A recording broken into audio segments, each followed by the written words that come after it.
La Torah, les mitzvot, c'est l'antidépresseur.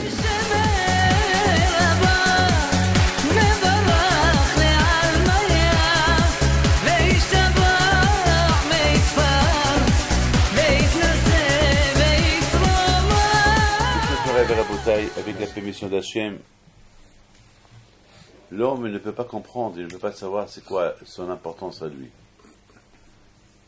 Quand je vois lorsqu'il a créé l'homme, il a créé l'homme à son image. On ne peut même pas imaginer c'est quoi l'image d'Hachem. Je vois des gens milliardaires, riches, des avions privés, tout ce qu'ils veulent. Et tout ça, ça vient de Akadosh Baruch Hu. Akadosh Baruch Hu, il donne à l'homme deux sortes. Écoutez bien ce que je vais vous dire. Hachem, il donne à l'homme deux sortes d'images. L'image d'Hachem qu'il a ancrée en lui, ou l'image que l'homme il peut se faire de lui-même. Alors maintenant, c'est à l'homme de voir quelle image il choisit. Est-ce qu'il veut le tselem, l'image que Hachem a ancrée en lui, la vraie image, l'origine, ou il veut se faire une photocopie? Il veut se faire créer lui-même une image. Quand par exemple, une création, par exemple, quand un grand couturier qui va faire sa propre création. Sa propre création. Il travaillait hier chez quelqu'un, un grand couturier, et maintenant, il veut se faire connaître. Il veut se faire une propre création à lui. Il ne veut plus passer par le billet de l'autre, plutôt il veut se faire passer par son propre billet. Alors maintenant, tout dépend. Cet homme, s'il est intelligent, c'est très intelligent, peut-être il peut réussir. Mais s'il n'est pas intelligent, il n'a pas d'argent, il n'a pas de pouvoir, rien du tout. Il est fou. Il ne pourra rien faire. Avec quoi il va faire? Donc il fait, c'est une erreur, il craque, il va tomber. Akadosh Baruch Hu, lorsqu'il a créé l'homme, il a mis en l'homme tout ce qui peut être de bon. Il a créé en lui un peu de là-haut et un peu d'en bas. Moitié Shamaïmi, moitié ciel et moitié terre. Donc l'homme en lui-même, c'est une création extraordinaire. On ne peut même pas imaginer la création de l'homme. L'homme, il est super, super. C'est à l'homme, maintenant, de voir qu'est-ce qu'il cherche.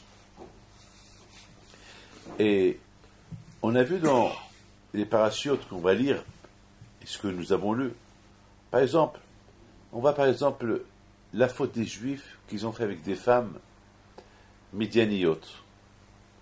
Alors, c'était un peuple qui a quitté l'Égypte. En Égypte, ils étaient soudés, pas d'adultère. Les Égyptiens, ils n'ont pas violé leurs femmes, rien du tout. C'était un peuple qui vivait, ils étaient des esclaves. Hachem, il a fait que les Égyptiens les détestaient. Ils détestaient les Juifs. Pourquoi Hachem, il a fait que les Juifs sont détestés? Comme ça, on ne les touche pas. Comme ça, on ne les touche pas. Et entre vous et moi, pourquoi il y a l'antisémitisme? C'est parce qu'il n'y a pas d'antisémitisme, le peuple juif, il va s'assimiler. Prenez par exemple, prenez du lait, et prenez du café. Vous mettez le café dans le lait va devenir, il va devenir coloré. Mais prenez le café, mettez-le dans un sac, et mettez le sac dans le lait. Le sac, ça va être protégé. C'est comme ça. Le lait va être protégé. C'est comme ça.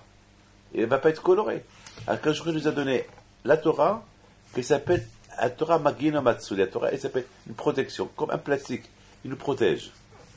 Il nous protège. Donc, quand je l'a fait, c'est qu'il nous a donné des mitzvot. Que ces mitzvot-là, là où on vit, les nations ne peuvent pas les faire. C'est des missions très dures. Mais quelle nation, elle ne va pas travailler Shabbat, elle ne va pas toucher une femme, elle ne va pas toucher une femme qui est nida, pas sortir avec des femmes. Impossible. Le monde aujourd'hui, il est construit sur les femmes et l'argent. Dès dans les journaux, je fais que lire harcèlement, harcèlement, harcèlement, harcèlement. Les femmes, ils sont harcelées du matin au soir. Et aussi, de l'autre côté, il y a aussi des femmes qui harcèlent les hommes, mariés. Je connais, j'entends des problèmes. Par exemple, regardez ici. J'ai ici un journal que je garde. C'est un journal du Figaro. Figaro, c'est Figaro.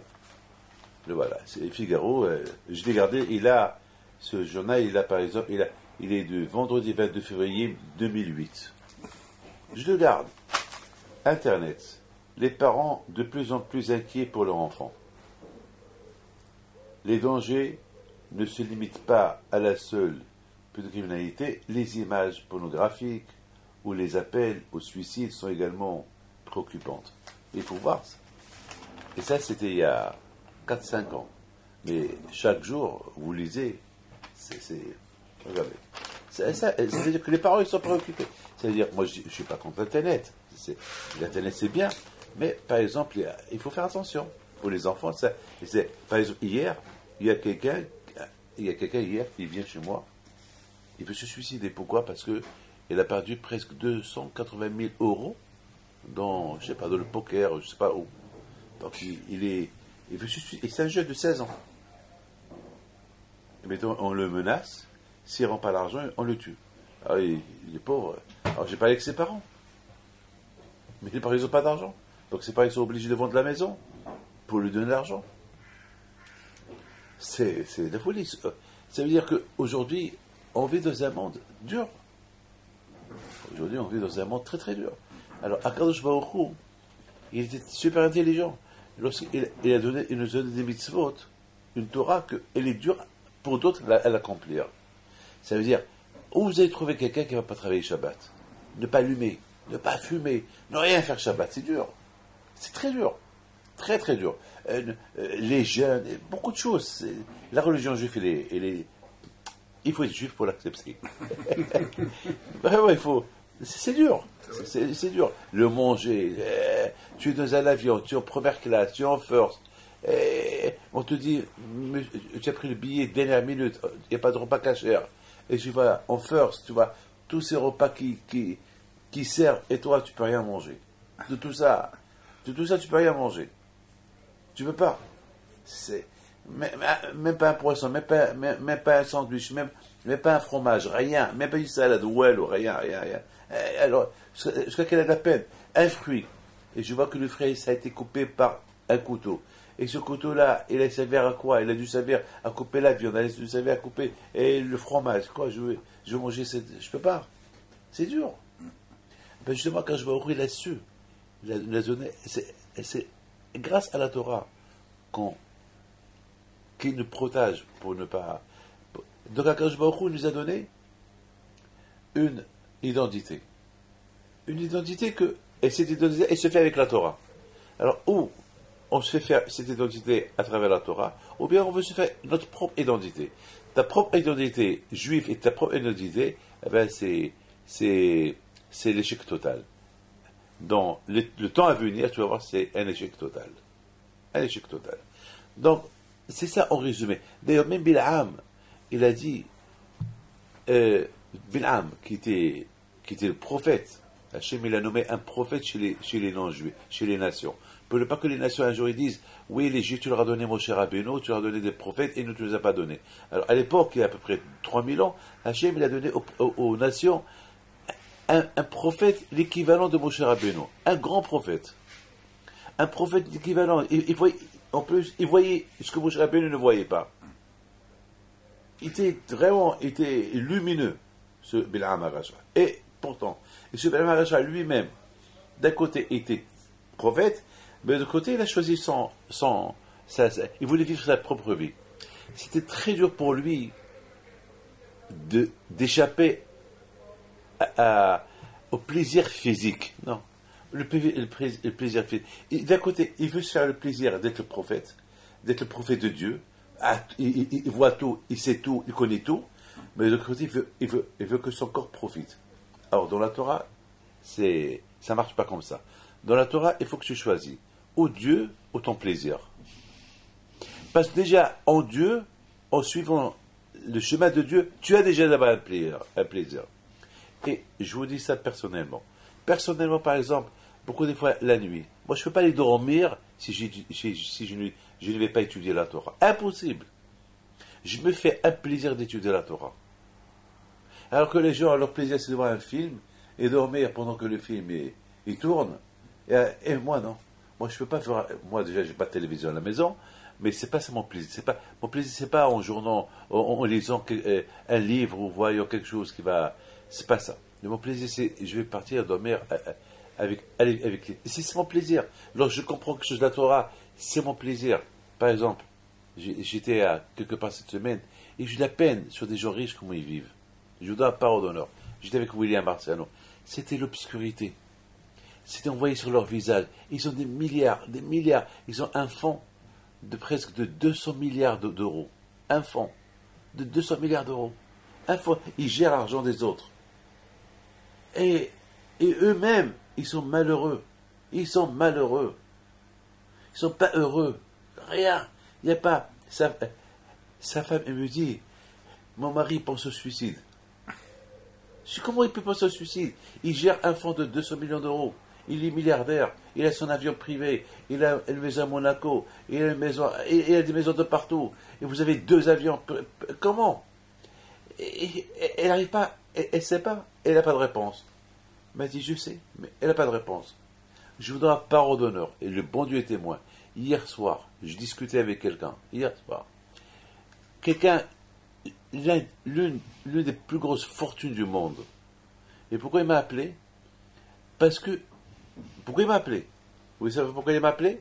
C'est parce que c'est le 14 juillet. Et il a beaucoup de travail. Il a des rendez-vous très importants demain, Shabbat. Et qu'il a de la peine qu'il est obligé d'annuler. Il devait partir aux Bahamas depuis mercredi pour passer là-bas 4-5 jours. Et il a de la peine qu'il est obligé de rester là. Il me pleure au téléphone. Et je lui dis, que voulez-vous que je vous fais? Il m'a dit, je suis malheureux.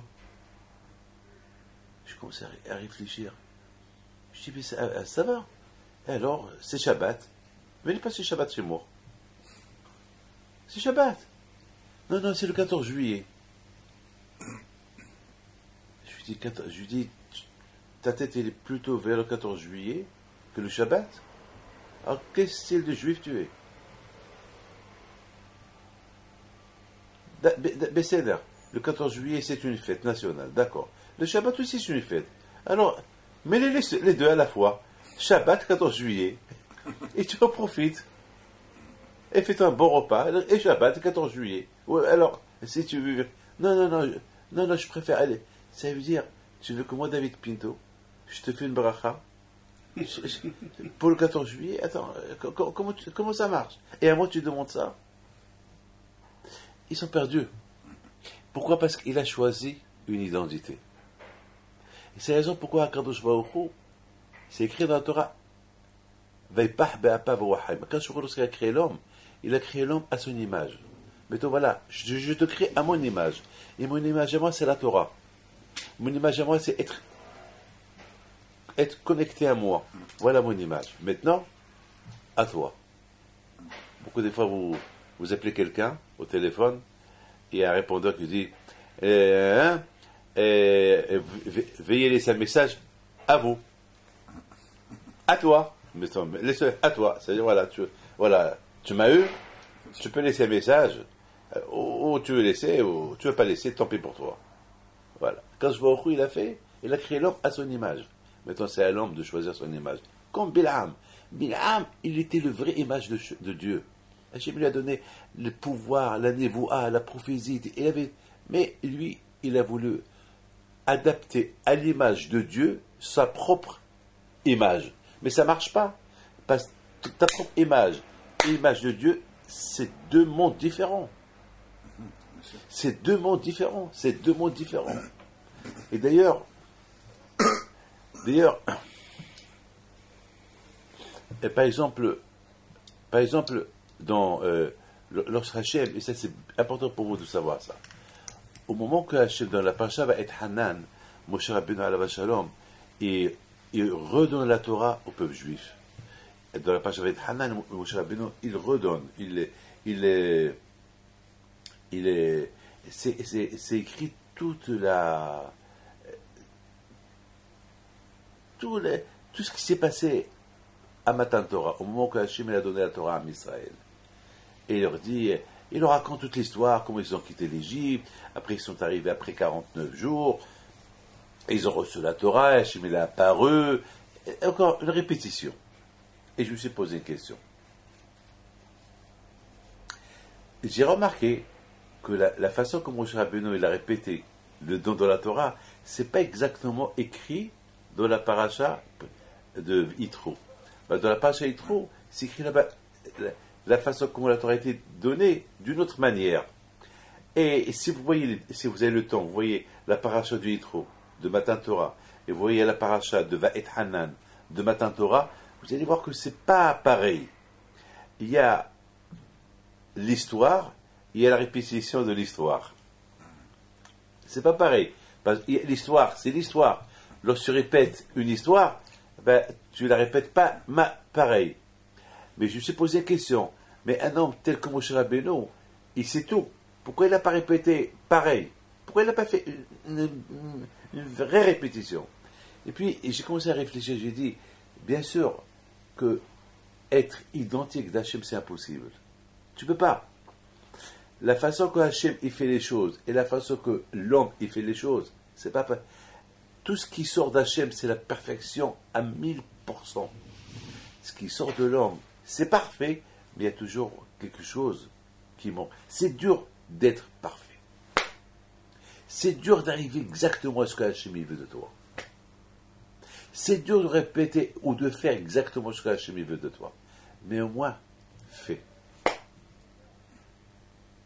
C'est tout. Mais au moins, il faut faire. Par exemple, la Torah dit Kedoshim Tiyo, soyez saints parce que je suis saint. Attends, toi, Hachem, tu veux que l'on se compare à toi, soyez saints parce que je suis saint. Mais toi, Hachem, tu es Hachem. Nous, c'est des êtres humains. Comment nous, on peut être saints parce que toi, tu es saint? C'est impossible. C'est deux mondes différents. Je me dis, c'est pas grave. C'est pas grave, commence. Fais. Jamais vous allez arriver à être saint comme moi. Jamais. Mais moi, fais. Est-ce que moi, je peux dire à mon fils, sois comme moi? Il ne peut pas. Il faut qu'il grandisse. Il faut qu'il passe une expérience. Parce que j'ai de l'âge, j'ai 62 ans. Lui, il a à peine 20 ans. Attends, il a le temps. Il faut qu'il se travaille. Il faut l'expérience de la vie. Mais moi, commence. Si tu commences, c'est sûr que tu vas être plus que moi-même. Un milliard de fois plus que moi-même. Mais commence. Le problème, c'est que tu ne commences pas. Tout ce que nous, on doit chercher à être à l'image d'Hachem. Il faut que je travaille à être à l'image. On ne peut pas l'être, impossible. Mais si Hachem il a dit tu peux, tu peux. D'ailleurs, Hachem il l'a fait. Il t'a créé à son image. Alors, à toi de faire le travail. Mais c'est dur, c'est pas grave. Alors, mais ce qui est impressionnant, c'est la paracha avec Hanan, comment je répète à la Shalom, il répète le don de Matan Torah, comment ça a été fait, comment ça a été donné, tout, mais il y avait un peu de changement. Et ce changement-là qui veut tout dire. C'est-à-dire que l'homme arriver à faire exactement ce que Hachem veut de lui, c'est impossible. Mais au moins, tu marches sur son chemin. Tu vas voir, un jour peut-être tu arriveras. Un jour tu arriveras. Avoir la crainte de Dieu. C'est dur. C'est dur. Avoir la crainte de Dieu, c'est comme, regardez, l'eau. L'eau qui stagne, elle pourrit. C'est même dangereux de la boire. L'eau qu'on peut boire, c'est l'eau qui coule. Parce qu'elle change tout le temps. L'eau qui coule, elle change tout le temps. Eh bien, lorsque l'homme il est stable, il ne bouge pas, ben, lorsqu'il ne bouge pas, il a tendance à penser à faire n'importe quoi. Par exemple, moi à la maison, je suis toujours occupé. Ou j'arrange un peu la cuisine, ou j'arrange un peu ça. Je bouge. À la maison, je bouge. Je dois la parole. Je bouge. Ou je suis assis au téléphone. Je téléphone, j'appelle les gens, je bénis les gens. Je bouge. Ou j'écris, ou j'étudie. Au moment que je vais m'asseoir et je fais rien du tout, eh ben, je vais finir par faire une guerre à ma femme. Ou bien je vais. Ouais, je vous l'ai dit, je vais la vérité. Ou bien je vais lui dire un mot. Ou bien elle va me dire un mot, et moi je vais la répondre. Et voilà. Voilà. Mais ça veut dire que je bouge. Il faut que la tête, elle bouge. Bien sûr, ne crois pas que. Ça veut dire beaucoup de fois, ça peut. Une fois, je raconte. Une fois, j'ai dit ce matin, je ne vais pas venir à la yeshiva, comme ça, je vais rester avec ma femme. Ça fait une semaine, j'étais au voyage. Après, ma tête me dit, David, mais c'est la prière. Après la prière, retourne. Bon, c'est pas grave, je vais prier à la maison. Eh ben, elle s'est levée, t'es contente. Eh ben, à un moment donné, je ne sais pas ce que je lui ai dit, elle m'a répondu, on s'est disputé. Ben, je me suis dit, David, tu aurais dû aller à la synagogue. David, tu aurais dû aller à la synagogue. Ben, après, je regarde, je lui dis, je t'ai fait un service pour rester là, pour te parler. Et c'est comme, mais dis non, tu aurais dû pas me faire ce service-là, voilà, tu m'énerves. Ben, finalement, j'ai perdu. Finalement, ça veut dire que, beaucoup des fois, lorsqu'on n'a rien à faire, il faut y réfléchir à faire quelque chose. Bien sûr, avec la femme, il faut discuter. Beaucoup des fois, tu ne peux pas discuter avec ta femme aux dépens de la prière. Ça veut dire que si tu aurais prié, tu serais parti prier, tu retournes après la prière. Bien sûr, quand je va t'aider, est-ce que tu ne vas pas dire quelque chose de mal correct à ta femme? Mais le fait que tu as préféré discuter avant de prier à Kadosh Baruch Hu, on va voir qui va gagner à la fin, toi ou moi. Et on voit que les gens, après 30, 40 ans dans le désert, et à un moment donné, les Msaken étaient épuisés. On voit s'écrire dans la Torah Yeshivo Bishittim. Ils se sont installés à Shittim. Et tout de suite, c'est écrit après, Vayahel à Amznot. Après, les hommes, le peuple, il a commencé à faire la prostitution avec les filles de Moab et de Midian. C'est la folie, ça. Comme des grands tzadikim. Imaginez-vous, ils étaient tous barbus. Des tzadikim. Et un des chefs à eux, il s'appelle Zimri. Il était un grand ami de Haram, un grand tzadik. Lui-même est parti avec une goya. Mais comment vous comprenez ça? C'est inimaginable. Comment vous pouvez imaginer ça? C'est impossible. Mais c'est impossible. C'est impossible. Comment on peut... Eh ben, c'est ça les conséquences de lorsqu'on s'assoit sans rien faire. C'est un homme, comme dit Shlomo Ameler, Adam le Amal Yulad. Un homme, il faut qu'il soit toujours actif. Même si vous allez aux vacances, il faut être actif. Faire du sport. Tu vas faire des vacances pour prendre des forces. Fais du sport. Toute l'année, tu ne fais pas le sport. Fais le sport. Le sport, il est bien pour toi. Sois actif. Prends un livre. Étudie. Marche. Fais un peu de marche. Mais il faut faire attention à ce que tu regardes. Parce que s'asseoir sans rien faire dans les vacances, ça peut être grave pour toi. Regardez, je m'excuse, je vous dis quelque chose. Regardez ces gens-là qui s'allongent dans les plages. Ils voient quoi? Ils voient quoi? Et ils voient des femmes qui passent.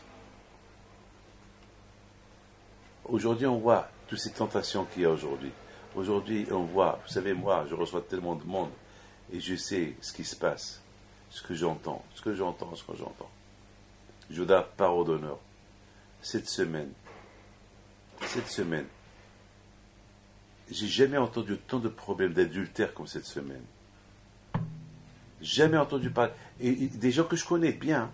Des gens bien que je connais. Je vous donne parole d'honneur. Je ne peux pas imaginer que leur femme, elle peut leur faire ça. Elle peut faire ça à leur mari. Ou les maris peuvent faire ça à leur femme. C'est impossible.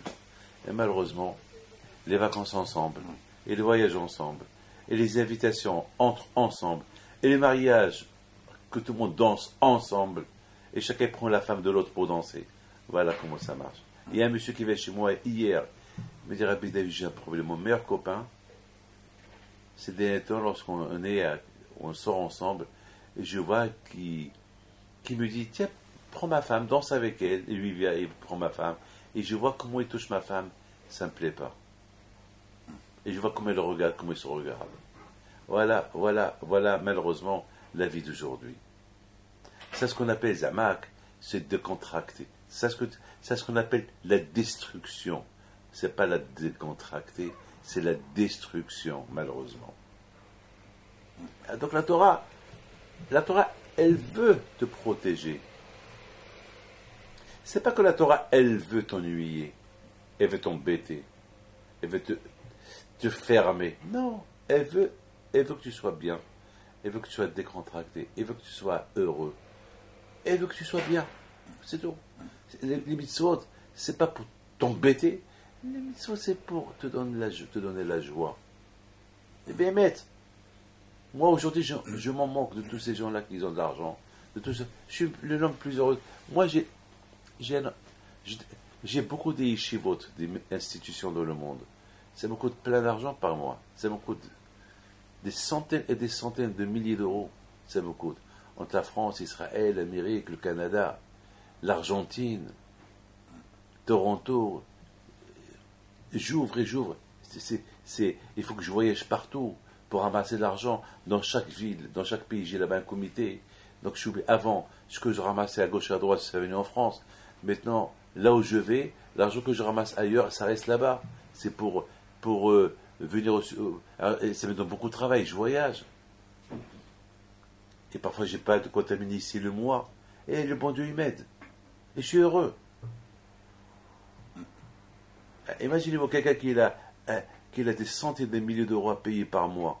Il ne peut pas vivre. Il ne peut pas vivre. J'ai acheté un local au 17e. Il a coûté presque 2 millions. Je vous donne la parole, je n'avais pas d'argent. J'avais pas d'argent. Et j'ai prié à Kadosh Baruch Hu. Et j'ai commencé à m'endetter, à voyager. Et j'ai mis ma idée. Le dernier mois, et tout l'argent est rentré officiel. Et j'ai acheté, et on fait des travaux, et voilà. Et c'est pas facile, soi-disant, on est dans une époque dure. Mais je suis heureux. Lorsqu'on a un but, on fait ça pour Hachem. On travaille pour Hachem, on a un but. Lorsqu'on sait qu'on a un but, on réussit. Le problème est, lorsqu'on veut se faire un but personnel. Nous, on a un but que Hachem, il nous a donné, voilà, David, voilà ton but. Alors Hachem, il a dit, c'est ça mon but, allez, c'est ça mon but. Mais lorsque nous, on veut chercher notre propre but, et non celui d'Hachem, alors là, Hachem te dit, bon, c'est ton problème. Allez, va, ça c'est ton problème. Et c'est ça, les Juifs de l'époque, ils se sont installés à Shittim, c'est écrit Vaishvu, Vayahel Amznot. Ils se sont décontractés, ils se sont assis. Bien sûr, il faut s'asseoir, il faut se reposer, mais il faut faire attention où tu te reposes. Je vous dis quelque chose. Est-ce que quelqu'un peut se reposer, par exemple, choisir un lieu qui n'est pas sain, et là-bas il va se reposer? C'est impossible, non. Non. Les Juifs, ils se sont reposés en plein désert, il leur est arrivé rien du tout. Mais le fait qu'ils se sont posés en face Moab, là les problèmes ont commencé. Pourquoi? Parce qu'en face Moab, tu as là-bas un peuple qui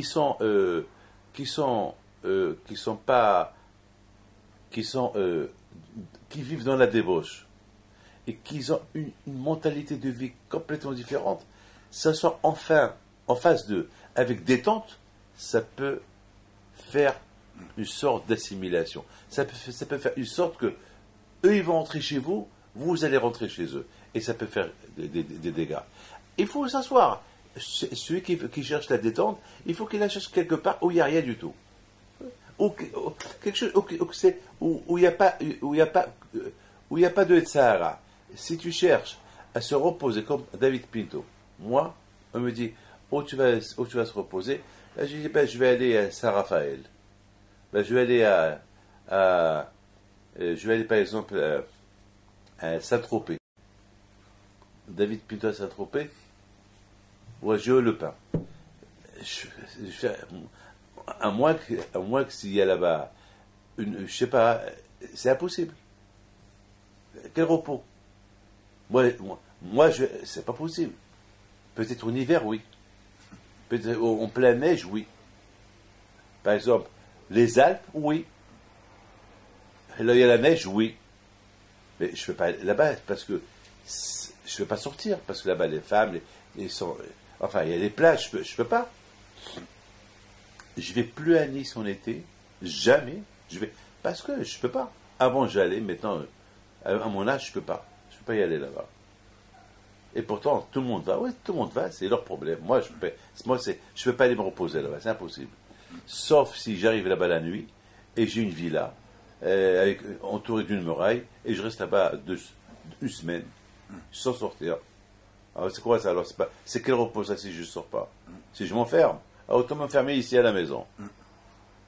Ça veut dire qu'il faut choisir un homme religieux, un homme qui veut faire attention à sa vie, il faut qu'il fasse attention où il va. Et s'il fait pas, comme ces juifs-là dans le désert, où ils ont campé en face Moab, très bien. Et en plus, ils ont campé, et ils ont commencé à prendre des vacances. Ben, ils chouent. Alors, ce qui s'est passé après, la faute a commencé. Mais par contre, Moshe Rabbeinu aussi les a fait installer là-bas, alors on aurait pu reprocher à Moshe Rabbeinu. Moshe, pourquoi tu leur as dit de s'installer là-bas? Oui ou pas? Oui ou pas? C'est la faute à Moshe.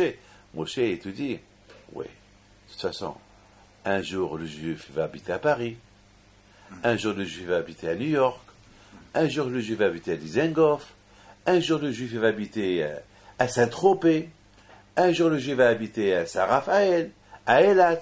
Il faut qu'il fasse attention. Un jour, David Pinto, moi-même, je suis obligé parfois d'aller dans des endroits qu'il ne faut pas y aller.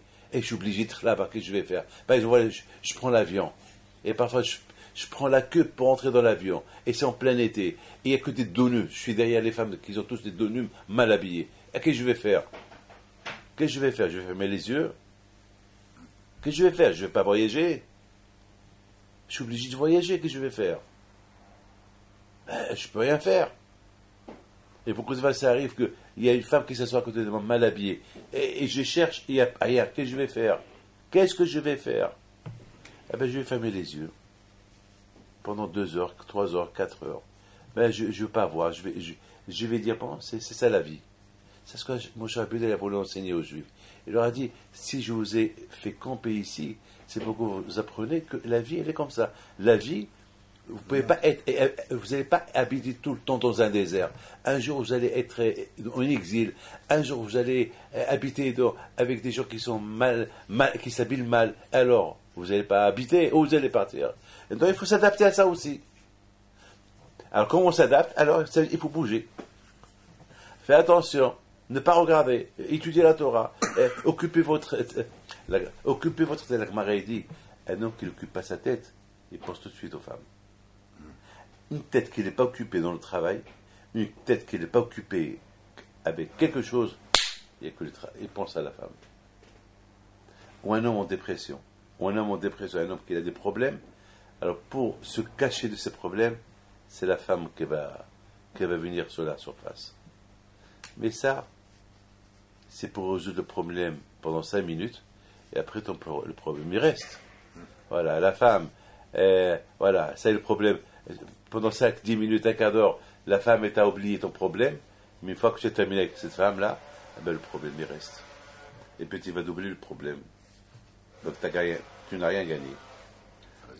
Tu n'as rien gagné, tu n'as pas résolu ton vrai problème. Résoudre le vrai problème, c'est avec les Emouna. Et c'est ça. C'est ça ce que Moshe Rabbeinu, Hachem, il a créé en homme son image. Et à l'homme de garder cette image. Ne pas chercher à se faire une autre image. Et à cette image-là, il va réussir. En gardant son image, il va réussir. Qu'il soit dans les endroits les plus sales, qu'il soit dans les endroits, je ne sais pas quoi, il va se protéger. Beaucoup de fois, ça peut arriver qu'un homme, il vit dans un endroit très bien, et a priori, là-bas, il ne peut qu'avoir une belle image de Dieu, mais lui, il cherche autre chose. Beaucoup des enfants qui sont des familles religieuses et qui vivent dans une ville religieuse et ils ont grandi dans un milieu religieux, mais ils veulent une autre image. Ils veulent l'image du monde. Ils veulent changer leur image. Ça arrive. Regardez Ruth. Ruth, c'est pour moi, Ruth, c'est l'exemple idéal pour moi, Ruth, qui était princesse, Son père c'est un roi, sa mère c'est une reine. Elle a grandi et Ruth, elle est de Moab. Ruth à Moabia. Et Ruth, elle a connu un juif. Elle a connu une belle-mère, Naomi. Et Ruth, elle a commencé à voir les deux vies. La vie royale et la vie d'une famille juive. Entre-temps, Naomi est devenue pauvre. Elle a perdu son mari et ses deux filles. Et Ruth est devenue veuve de son mari. Alors, a priori, qu'est-ce qu'elle fait? Elle devait faire. Elle aurait dû retourner chez son père, le roi. Non. Elle reste avec Naomi. C'est folie. Et non seulement qu'elle reste avec Naomi, après elle se convertit au judaïsme. Après il dit à Naomi, je quitte mon pays avec toi. Je vais devenir juif. Naomi lui dit, mais je suis pauvre, j'ai rien du tout, j'ai rien à te donner. Il dit, je m'en fous. Tu n'as rien à me donner, j'ai assez reçu. J'ai assez reçu de toi. J'ai reçu le émet, j'ai reçu la vérité. Tu m'as donné une image. Tu m'as donné une image. Cette image royale que j'avais, c'est pas ça que je cherche.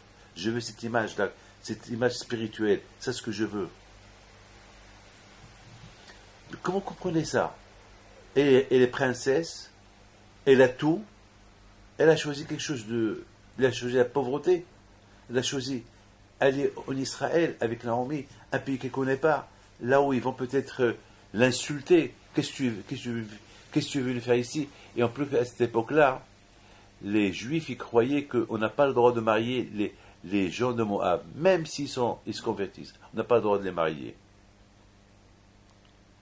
Jusqu'à après, on les a... parce que la Torah dit qu'il ne faut pas se marier avec un Moavi. Alors, Hachamim, il y avait une discussion. Il y a ceux qui étaient pour, il y a ceux qui disent non, la Torah, elle n'a pas dit Moaviv et Moavite. La Torah dit qu'il ne faut pas se marier avec les Ammonim, avec les Moavis. Les hommes, pas les femmes. C'est que la femme, elle peut se convertir.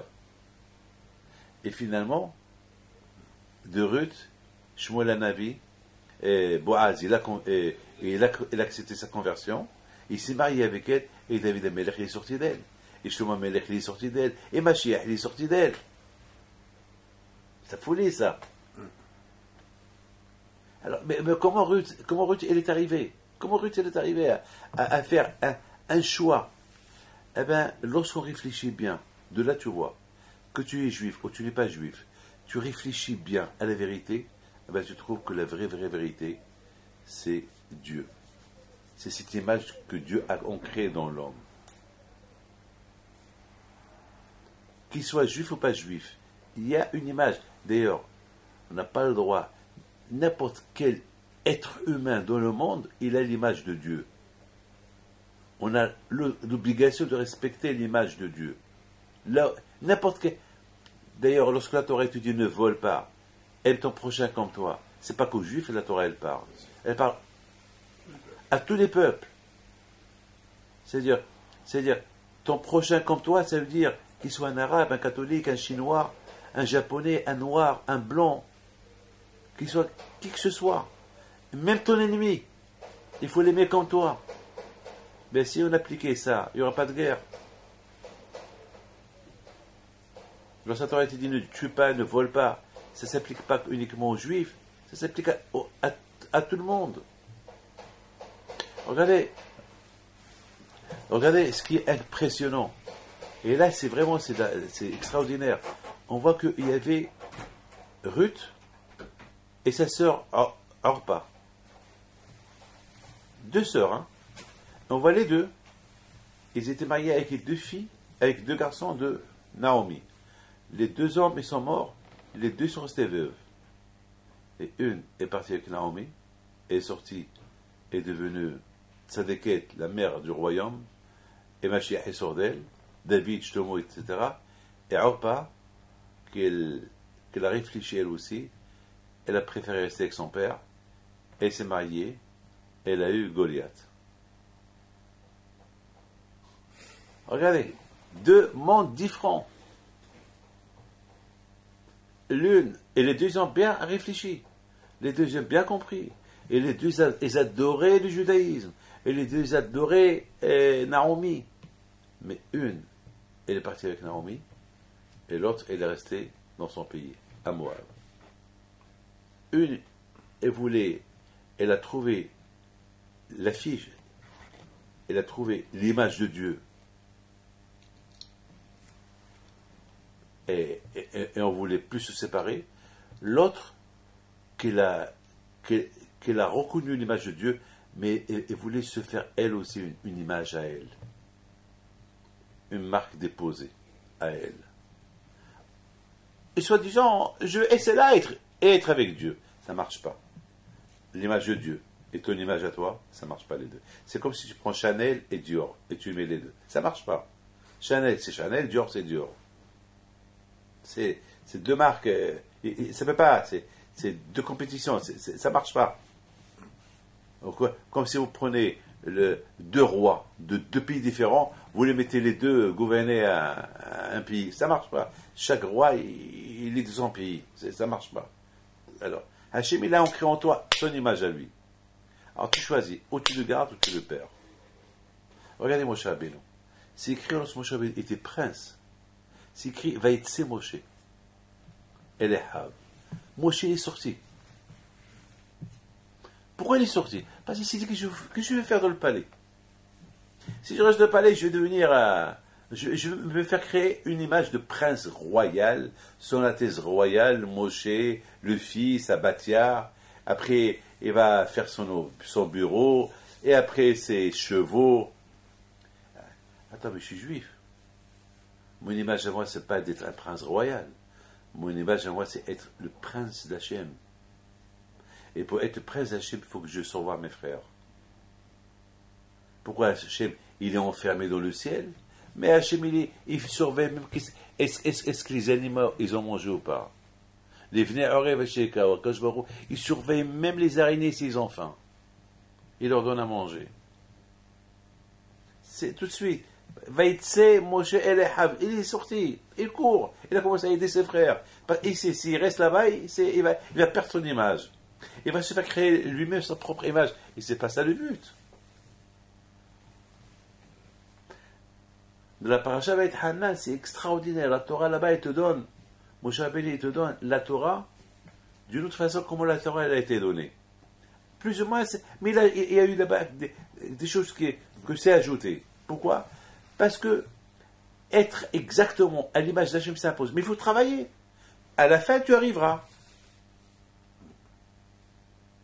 À la fin, tu arriveras. Mais il faut travailler. Il faut travailler. À la fin, tu arriveras. Et c'est ça. Les Hachamaïm, c'est pas facile, les Hachamaïm.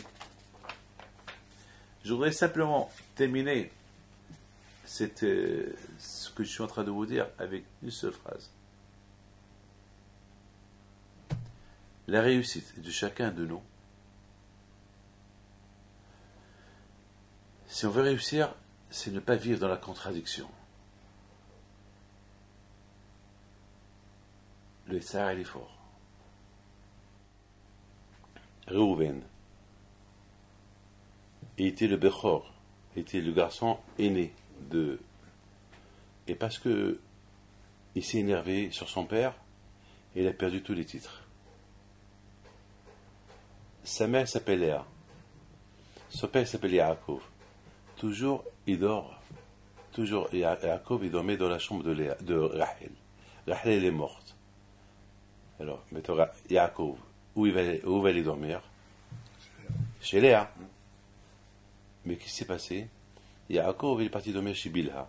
Bilha, c'était la servante de Rachel. Reuven, il s'énerve. Il dit, comment? Comment? Mon père, il dort chez la servante. Pendant toutes ces années-là, il dormait dans la tente de Rachel. Je disais rien. Mais maintenant, il va aller chez la servante et ma mère. Qu'est-ce qu'il fait? Il s'énerve. Il prend le lit de son père, il le fait rentrer dans la tente de Léa. Son père, il voit ça, il s'énerve. Il dit à son fils, t'as tout perdu. Parce que tu es nerveux, tu es coléreux. Mais il a dit, tu as perdu beaucoup de choses. Mais entre vous et moi, où est sa faute? Où est sa faute? Attends, il venge l'honneur de sa mère. Il venge il venge l'honneur de sa mère, parce qu'il faut... Attends, le pauvre, c'est une épreuve. Le pauvre, il a de la peine pour sa mère. En plus, c'est lui le Bechor. C'est la raison pourquoi lui seul, il a fait ce qu'il a fait. Parce que les décisions, toujours, c'est le Bechor qui les prend. Donc, il a cru bien faire. Alors, pourquoi tu lui punis comme ça? Eh bien, Yaakov Abinu alav shalom, il a voulu apprendre à son fils, mon fils, il y a des choses que toi, tu ne comprends pas. Regarde, moi, je m'appelle Yaakov. Tu crois que je fais les choses sans penser? Je sais ce que je fais. Je fais tout pour être à l'affiche d'Hachem. Je fais tout pour être à l'image d'Hachem.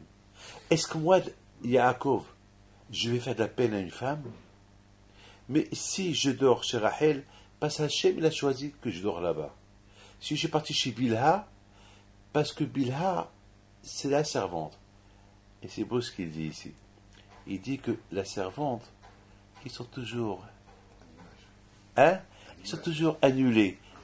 La servante, Akash Baruch Hu, il va toujours ceux qui sont annulés. Lorsqu'elle a vu que sa maîtresse, Rachel, elle est morte, elle a dit, bon, bien sûr que mettons la Shekhinah qui était dans sa tente, de Rachel, mettons, elle va aller chez Léa. Elle n'était pas jalouse. Quand je lui ai dit, puisque tu parles comme ça, je vais venir que chez toi. Alors pourquoi il est venu? Alors je me suis posé, mettons, moi David P, je me suis posé une question. Pourquoi quand je ne suis pas parti chez Zilpa, l'autre servante? Parce qu'Yaakov il avait 2 femmes et 2 servantes. Pourquoi Hachem a choisi Bilha et pas Zilpa? Pourquoi pas Zilpa? Pourquoi pas Zilpa? Alors j'ai dit que Akash Baruch Hu, il est super. Ah, je t'adore. Hachem, je l'adore. Hachem, il faut qu'on apprenne de lui. Avant qu'il fait une chose, il sait ce qu'il fait. Il a des milliards de choses, de raisons pourquoi il fait ce qu'il fait. Et parfois, nous, on ne sait pas. Pourquoi des fois, nous, on respecte. Mais pourquoi il a fait ça? Mais pourquoi des fois, on voit la vérité? Parce que Hachem, c'est vrai, Hachem, il aime ceux qui sont anav, ceux qui sont humbles. Donc il est parti chez Bilha. Alors moi, je pose une question. Pourquoi il ne va pas chez Zilpa? Il ne peut pas aller chez Zilpa. Parce qu'il va chez Zilpa. Zilpa, elle est toujours la servante de Léa. Et Léa, elle est vivante. Alors ça veut dire que Léa, elle va avoir de la peine. Parce que c'est sa propre servante. Alors, Léa, elle ne va pas avoir de la peine parce que Hachem est parti dans la chambre de Bilha. Non, parce que Bilha, c'est la servante de Rachel. Et c'est logique. Hachem, il était dans la tente de Rachel, maintenant il va être dans la tente de sa servante. C'est logique. Mais ce n'est pas logique que Hachem, il va aller dans la tente de Zilpa, et non de Zilpa, la servante de Léa, et pas chez Léa. Alors là, c'est catastrophique. Akash Baruch Hu, il est logique. Maintenant, pourquoi Yaakov, il en veut à, comment ça s'appelle, à Réhouven, il lui dit, mais Réhouven, sois logique. Bilha, c'est la servante de Rachel. Et Bilha et Rachel, c'est 2 sœurs. Donc, c'est pas logique que maintenant que Rachel, elle est morte, que Rachel, avant qu'elle meure, elle veut, écoute, que ces 2 enfants, Binyamin et Yosef, qui vont être adoptés par Léa. Ouais. C'est pas logique. C'est la servante parce que c'est la servante de Rachel, et Rachel, c'est elle qui va élever maintenant Binyamin qui vient de perdre sa mère. C'est la logique. C'est ce que Yaakov il dit à son fils. Il dit à son fils, mais toi tu veux venger le caveau de ta mère. Mais pourquoi tu ne penses pas à mes enfants? Pourquoi tu ne penses pas à Binyamin? Mais qui va élever Binyamin qui vient de perdre sa mère maintenant? Léa. Pourquoi Léa? Mais il ne connaît pas Léa. La logique est que c'est Bilha, qu'elle est la servante de Rachel, c'est elle la logique qui va élever Binyamin et Yosef. D'ailleurs, c'est ça ce que la Torah dit, que Yosef était toujours avec les enfants de Bilha et Zilpa. C'est logique, la Torah elle est logique. Voilà l'image d'Hachem. Voilà cette image. Il nous a créé à être à son image. Et lorsqu'on cherche à être à son image, on devient à son image. Mais lorsqu'on essaie de créer notre propre image, comme Réhouven, il s'est trompé. Il a voulu créer une autre image. Ça veut dire, mais tu te trompes. Réfléchis un peu, pourquoi tu fais vite? Réfléchis un peu que cette image que tu veux créer, elle n'est pas logique. C'est pas logique ce que tu fais. Même Akadosh Baruch Hu, il a vu que Rachel est morte. C'est logique que Hachem, il va aller chez qui? Chez Bilha. Pourquoi Bilha? Parce que Bilha, elle est à l'image de qui? De Rachel. Parce que c'était sa servante. Elle imite Rachel. Et c'est Bilha qui va élever Binyamin et Yosef. Et c'est pas les autres. Ça veut dire, de là, on apprend plein de choses. Voilà. Être à l'image d'Hachem.